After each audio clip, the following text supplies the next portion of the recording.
ようこそ。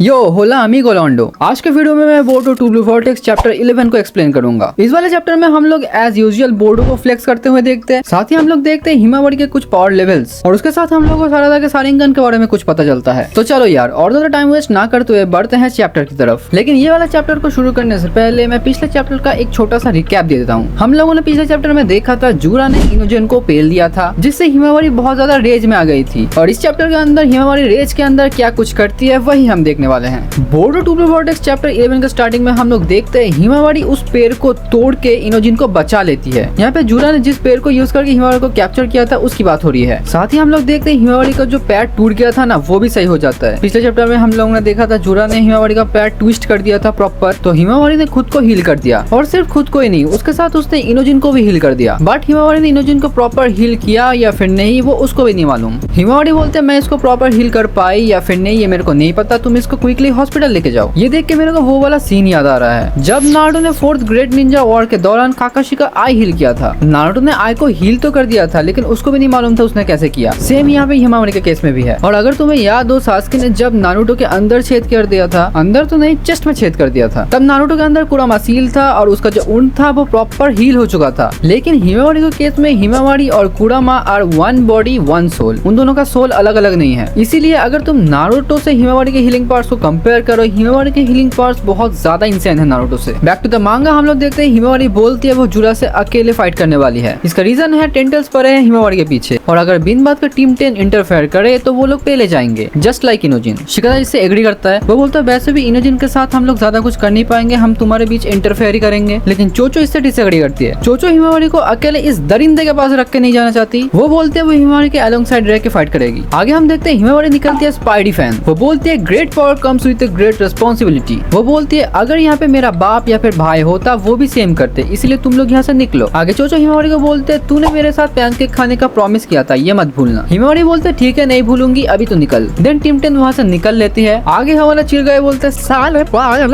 पता है मेरे से जीत नहीं सकते फिर भी मेरे से भिड़ने आ गए, वो साला इनोजिन मेरे से बेकार में पेला गया। लेकिन हिमावरी वो सब नहीं सुनती। हिमावरी हमारे चिलगाए को शट अप बोलती है और अपने लेफ्ट हैंड से एक खतरनाक पंच मारती है और फिर अपने राइट हैंड से पंच मारती है और जुगड़ा दूर जाके गिरता है। दूर मतलब काफी दूर। हिमावरी के इस फाइट से हम लोग को पता चलता है हिमावरी अभी कुरामा के पावर्स को 100% कंट्रोल नहीं कर पा रही। हाँ वो कंट्रोल कर पा रही है लेकिन 100% नहीं, क्योंकि वो जूरा को पंच मार के उड़ा तो देती है लेकिन साथ ही आसपास का भी डिस्ट्रक्शन भी करती है। लेकिन इतने से हमारा चिलगाए रुकने थोड़ी वाला था, वो हिमावरी के ऊपर काउंटर अटैक करने आता है। लेकिन हिमावरी चिलगाए को बोलती है सरप्राइज मदर फादर और वो एक बीजू बॉम्ब को रिलीज करती है, मतलब बीस्ट बॉम्ब को रिलीज करती है। चिलगाए भी लाइक रुक जा ये सिलेबस में नहीं था। देन चिलगाए हवा में रुक जाता है। देन चिलगाए हिमावरी को बीजू बॉम्ब को कंट्रोल करने के लिए खुद एक बीजू बॉम्ब को रिलीज करता है और दोनों बीजू बॉम्ब के कोलाइड से वहाँ पे एक बहुत बड़ा धमाका होता है जो कि टीम 10 भी दूर से नोटिस कर लेती है। आगे हम देखते हैं हिमावरी के इस इंसेन पावर अप से जूरा इंप्रेस हो जाता है। चिलगाए बोलता है तू 9 टेल्स के पावर्स को कंट्रोल कर पा रही थी उतना तो ठीक था, लेकिन तू एक 20 बॉम्ब को शूट कर सकती है, वो इंसेन है यार। इसी वजह से चिलगाए अभी अपने 100% पावर को यूज करेगा जो कि हिमावरी के लिए थोड़ा खराब तो है। चिलगाए पहले हेड से टैकल करता है, देन हिमावरी के सर में लात मार के हिमावरी को जमीन के अंदर दबोच देता है और इस खतरनाक डैमेज को लेने के बाद हिमावरी के मुंह से खून निकल जाता है। आगे सीन स्विच होता है हिदारी के ऊपर। हम देखते हैं कोनोहा वालों ने हिदारी को पेल दिया। आगे सारादा हिदारी से पूछते मुझे पता है तू काफी ज्यादा पेन में है, इसलिए मैं जो पूछूंगी वो सच सच बता दे, मैं तेरे सफरिंग को ईज कर दूंगी। सारादा पूछती है तू कौन है और तू मेरे बाप के जुत्सु यानी चिदोरी को यूज कैसे कर सकता है बे। देखो हिदारी असल में है तो सास्के का एविल वर्जन, उसको भी बात करना पसंद नहीं सास्के की तरह। वो एक क्लॉ मार्क से जमीन के अंदर घुसता है और दूसरे क्लॉ मार्क से पूरा हील होके बाहर निकलता है। आगे हिदारी सारादा को बोलता है तेरे पास शारिंगन है ना, मेरे को जूरा ने शारिंगन के बारे में बताया और तू जिसे अपने बाप का जुत्सु बोल रही है उसे कंट्रोल कर पाना मुश्किल तो है, इसलिए मुझे तेरी आंखें चाहिए। हिदारी यहाँ पे बेसिकली बोलता है चिदोरी को कंट्रोल कर पाना बहुत ज्यादा मुश्किल है, इसलिए मुझे तेरी आंखें चाहिए। इवन दो उसके पास रिनेगन है फिर भी चिदोरी को कंट्रोल कर पाने के लिए उसको शारिंगन की जरूरत है, मतलब बाप का इविल वर्जन अभी बेटी की आंखें निकाल लेगा। और ऐसा क्यों? क्योंकि चिदोरी को कंट्रोल कर पाना बहुत ज्यादा मुश्किल है। चिदोरी काफी ज्यादा फास्ट है। तुम लोग अगर सोच रहे हो काकाशी तो इसको बहुत इजीली कंट्रोल कर लेता था, तो ऐसा नहीं है। काकाशी को पहले उसको कंट्रोल करने में बहुत ज्यादा दिक्कत होती थी। जब काकाशी को शारिंगन मिला फिर वो बहुत इजीली उसको कंट्रोल कर पाता था। इसका मतलब तुम्हारे पास अगर रिनेगन हो फर्क नहीं पड़ता, चिदोरी को कंट्रोल कर पाने के लिए तुम्हारे पास शारिंगन होना जरूरी है। इसके साथ हमें एक और चीज पता चलता है, रिनेगन के होने का ये मतलब नहीं है कि तुम शारिंगन के पावर्स को भी यूज कर पाओगे। हमें तो पता है शारिंगन ही इवॉल्व करके बाद में रिनेगन में कन्वर्ट होता है, जो कि हमने मादारा के केस में देख के रखा है। पहले उसके पास शारिंगन था जो कि बाद में रिनेगन होता है, और मादारा रिनेगन और शारिंगन दोनों के पावर्स को यूज कर पाता था। लेकिन नागातो जिसके पास रिनेगन था वो सिर्फ रिनेगन के पावर्स को यूज कर पाता था, जो रिनेगन उसको मादारा से ही मिला था। लेकिन नागातो कभी भी मादारा के शारिंगन के पावर्स को यूज नहीं कर पाया, जो कि सेम हम हिदारी के केस में भी देख सकते हैं। हिदारी के पास रिनेगन तो है, लेकिन चिदोरी को परफेक्टली मास्टर करने के लिए उसको शारिंगन की जरूरत है। तो सारादा के अभी प्यारे प्यारे आंखें तो खतरे में है। इनफैक्ट सारादा खुद ही खतरे में है, क्योंकि हिदारी उसी को मारने आया है। आगे कोनोहामारू बोलता है वो सब तो ठीक है, लेकिन तू है कौन बे, और सासुके उचिहा से तेरा कनेक्शन क्या है। हिदारी बोलता है देख भाई, मैं खुद कौन हूँ मेरे को नहीं पता, तो सासुके उचिहा के बारे में मेरे को क्या पता होगा, लेकिन मैं खुद कौन हूँ इसी बात को जानने के लिए मैं कोनोहा में आया हूँ। आगे सुमिरे समझ जाते हैं हिदारी का टारगेट सारादा है, इसलिए वो कोनोहामारू को बोलते हैं सारादा को प्रोटेक्ट करो। मुझे लगता है मुझे पता है कि वो यहाँ पे क्यों आया है, उसका टारगेट सारादा है। इसी के बाद हम लोग देखते हैं हिदारी सारादा को शॉक दे देता है। हाँ, लिटरली शॉक ही देता है वो। हिदारी सारादा के पीछे एक क्लॉ मार्क से उसको चिदोरी यूज करके शॉक देता है, जो क्लॉ मार्क पहले सारादा के पीछे नहीं था। तो सारादा के पीछे एकदम से क्लॉ मार्क आया, हिदारी के हाथ आया और उसको शॉक लग गया। आगे कोनोहा के शिनोबीज हिदारी के ऊपर अर्थ से अटैक करने जाते हैं, लेकिन उससे पहले हिदारी उसको फायरबॉल जुत्सु से जला देता है। आगे कोनोहामारू हिदारी को पीछे से रसेंगन से अटैक करने जाता है, लेकिन हिदारी क्लॉ मार्क को यूज करके कोनोहामारू के पीछे आ जाता है। देन हिदारी पहले तो कोनोहामारू का पैर पकड़ता है और उसको चिदोरी से अटैक करने जाता है, लेकिन कोनोहामारू अभी काफी ज्यादा स्किलफुल बन चुका है। वो अपने रसेंगन को कन्वर्ट करता है एक विंड स्टाइल शील्ड में और चिदोरी का डैमेज रोक लेता है, लेकिन फिर भी कोनोहामारू का कुछ अमाउंट ऑफ डैमेज लग जाता है। आगे हिदारी सुमिरे के पीछे आ जाता है, जो कि ये बंदा देख लेता है लेकिन फिर भी कुछ नहीं करता। इससे साबित होता है कितना ज्यादा स्मार्ट है, इसे पता है ये फाइट में जीत नहीं सकता, तो फाइट करने का क्या फायदा। लेकिन कोई ना, हम लोग देखते हैं हिदारी सुमिरे को भी पीछे से चिदोरी यूज करके शॉक दे देता है। आगे सीन स्विच होता है फिर से जूडा और हिमावारी पे, जहाँ पे कोई चिलगाय को बोलो कि अपना 100% पावर को यूज ना करे। इस टाइम पे चिलगाय हिमावारी को बहुत गंदा पेल रहा है। इस मोमेंट पे अभी हिमावारी अपने आप को हील भी नहीं कर पा रही। इस टाइम पे चिलगाय हिमावारी के हीलिंग पावर से काफी ज्यादा इम्प्रेस्ड है। वो बोलता है इस टाइम पे तुम्हारे हीलिंग पावर्स कोई जिंचुरी की या फिर ह्यूमन से बहुत ज्यादा एडवांस है, तुम अपने आप को हील कर पा रही हो ऑलमोस्ट लाइक ए बीजू। और ऐसा है क्योंकि Himawari and Kurama are one body one soul, और इस बात को जूडा जानता है क्योंकि वो खुद एक बीजू यानी टेल बीस्ट का रीइंकार्नेशन है, जो कि खुद उसने कुछ चैप्टर्स पहले बोल के रखा है। लेकिन हाँ, जूडा ने अभी हिमावारी को इतना मारा है कि वो खुद को हील ही नहीं कर पा रही है। कुरामा बोलता है हम इससे ऐसे ही तो जीत नहीं सकते, मैंने जितना सोचा था ये उससे ज्यादा स्ट्रॉन्ग है। आगे हम देखते हैं वहाँ पे हिमावारी को बचाने के लिए कावाकी और डेल्टा आती है। डेल्टा कावाकी को बोलती है गुस्सा मत हो, लेकिन पहले जब तूने जूडा से फाइट किया था उसने बहुत ही गंदा तेरे को मारा था, तो तू अभी जाके करने क्या वाला है। कावाकी बोलते हैं मुझे पता नहीं मैं क्या करूंगा, लेकिन कुछ तो करूंगा। वेल कावाकी, तेरे को कुछ करने की जरूरत नहीं है, क्योंकि कावाकी और डेल्टा को सरपास करते हुए निकलता है हमारा बोरुटो। जूडा बोरुटो के प्रेजेंस को फील कर लेता है, लेकिन वो बोरुटो को रोकता नहीं। हम देखते हैं बोरुटो जूडा के पास ही हिमावारी को बचा लेता है। आगे फिर से सीन स्विच होता है हिदारी और सारादा के ऊपर, जहाँ पे हिदारी बोलता है मेरे को कोई आइडिया नहीं है मैं कौन हूँ, लेकिन अगर मैं तेरे को खाऊंगा मेरे को मेरे सारे सवालों के जवाब मिल जाएंगे। अरे सारादा को नहीं पता तू कौन है। बोरुटो ने सारादा को यह बता दिया था कि उसका बाप एक पेड़ में ट्रांसफॉर्म हो चुका है, लेकिन उसने ये नहीं बताया था कि उसका बाप का एक एविल वर्जन भी बन चुका है। वो बता देता, लेकिन बीच में मित्सुके ने इंटरफेयर कर दिया था। एनीवे, हम देखते हैं सारादा नोटिस कर लेते हैं कि हिदारी के पीछे पोल में एक टोड है, और उस टोड के हाथ में कुछ है जो कि मोस्ट प्रोबेबली फ्लाइंग रेजिन के मार्किंग होगी, क्योंकि नेक्स्ट पैनल में हम लोग देखते हैं बोर्डो के कंधे पे जो टोड है वो बोर्डो को बोलता है सारादा के लोकेशन में टेलीपोर्ट मारने का समय आ चुका है। आगे हम देखते हैं बोर्डो सारादा के लोकेशन में टेलीपोर्ट मार के अपने कटाना को यूज करके हिदारी का एक हाथ काट देता है, और इसी इंसिडेंट से हम लोगों को समझ आता है बोर्डो ने अपने पास्ट से सीखा है, क्योंकि जैसे कि उसने अपने सेंसेई को प्रॉमिस किया था कि वो हमेशा सारादा को प्रोटेक्ट करेगा, वो वैसा ही कर रहा है। उसने सारादा को प्रोटेक्ट किया और हमेशा करेगा। इसी के साथ ये वाला चैप्टर तो यहाँ पे खत्म हो जाता है, लेकिन नेक्स्ट चैप्टर में हम लोगों को मोस्ट प्रोबेबली हिदारी वर्सेस बोरुटो देखने को मिलेगा। जैसे कि हमने देखा बोरुटो ने हिमावारी को बचा लिया और अभी वो कोनोहा में है, तो जूडा भी नेक्स्ट चैप्टर में कोनोहा में आएगा और आते वक्त वो कावाकी से मिलेगा और शायद उन लोगों का एक फाइट होगा। हमें पता है, सबको पता है बोरुटो कितना ज्यादा स्ट्रॉन्ग है। हिमावारी का थोड़ा सा पावर अप होते जूडा ने बोला था अपना 100% पावर को मैं यूज करूंगा। सो बोरुटो के साथ हिदारी के फाइट के दौरान हिदारी भी बोल सकता है मैं अपना 100% पावर को यूज करूंगा, जो भी उखाड़ना है उखाड़ लो सालो। तो चलो यार, इस वाले वीडियो को यहीं पे रोक देते हैं। तुम लोग को ये वीडियो कैसा लगा तुम लोग कमेंट करके बता सकते हो, और साथ ही इस चैप्टर के रिगार्डिंग तुम्हारे क्या थॉट्स है वो भी तुम कमेंट करके बता सकते हो। आज के वीडियो को यहीं पे खत्म करते हैं। मैं चलता हूँ, बाय।